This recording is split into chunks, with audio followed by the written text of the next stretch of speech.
standing by, and maybe we'll be here all night long. Who knows? There's Chris Johnston, there's Pierre Lebrun, there is Darren Dreger. Yes, it is not weeks or days anymore. It is hours to the deadline, and sometime in those few hours, the Carolina Hurricanes are going to have to make a decision on what they are going to do with Mikko Rantanen. So are they leaning, Pierre, one way or the other? You know, it's hard to say if they're leaning. Here's what we believe is understanding here, happening over the last 24 hours, is they have gone to the teams that they know have interest in Mikko Rantanen. They've asked those teams to get serious in what they'd be willing to give up and flesh out what those offers would look like. And at the end of the day, what I expect Carolina to do is look at all those offers and decide if that's better than just renting out Mikko Rantanen for a cup run with the Carolina Hurricanes, and whether they lose him July 1st for nothing, so be it.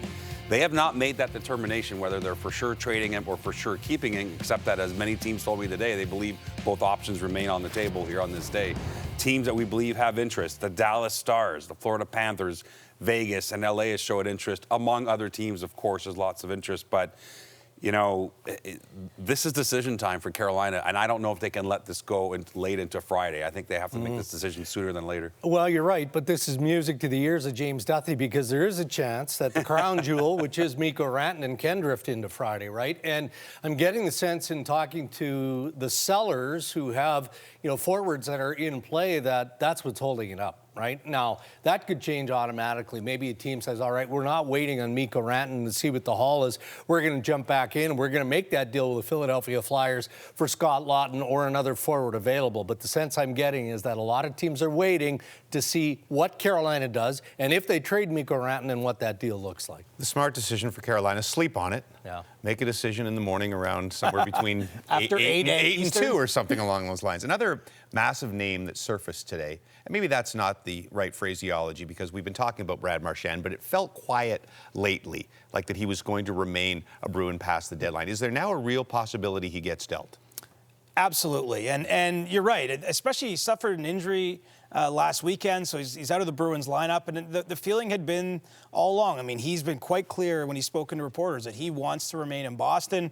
The Bruins have wanted to keep him, but what I can tell you is that at this point in time, there's no confirmation he's going to be traded, but the feeling league-wide is that he very much is likely to be moved by the Bruins at some point to the West. And so, we'll see where this goes, because there has been some conversations on a new contract as recently as the last couple days. And so there's always the pivot point when we get this close, James. You don't want to box yourself totally in, but it does feel like it's moving towards a Marchand deal, which would be a surprise given that he is a lifelong Bruin and has wanted to stay there. Sorry, did you say to the West?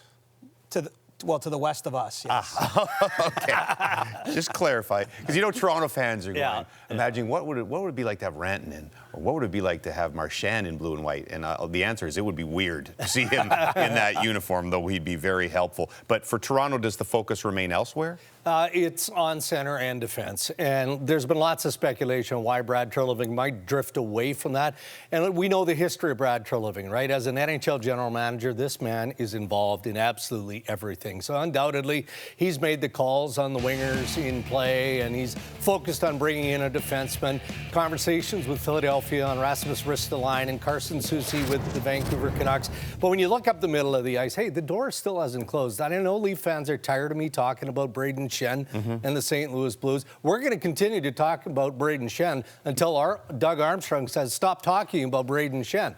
So you've got Shen, you've got Nelson, you've got Scott Laughton, you have some other center options, but it is all about the middle of the ice and defense for Toronto. It's a fascinating deadline because a lot of years, all of the rentals are clearly identified that they're moving. And there's always guys that could potentially move that don't, but it just seems this year there's a lot of huge names, like the Rantanen situation, Marchand, that could move or could not move. And maybe near the top of that list is Brock Nelson, because again, we're down to these last few hours, Pierre, and really no idea out of Lou Lamoriello and the Islanders whether they will keep him or trade him. That's exactly it, Jimmy. I mean, there is no decision fully taken, we understand, from Lou Lamoriello that he's 100% trading Brock Nelson. And it's hours away from the trade deadline on Friday. And so to a lot of people, it's like, what are you waiting for? But there's an allegiance to his player. He still wants to sign him, believe it or not, and he'll probably keep trying till the 11th hour.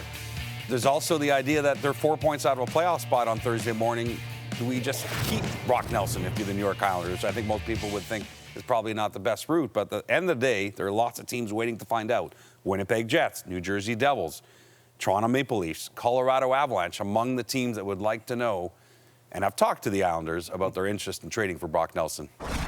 New Jersey gets Dumoulin today, but with Jack Hughes now gone and with lots of money to spend, are they likely to do a lot more? Yeah, they're a team that could really make some noise on deadline day, the New Jersey Devils. And people wondered, will they lay down after this bad news? Obviously, Jack Hughes being done for the entire season, Dougie Hamilton out of their lineup short term. And the answer definitively and defiantly is no.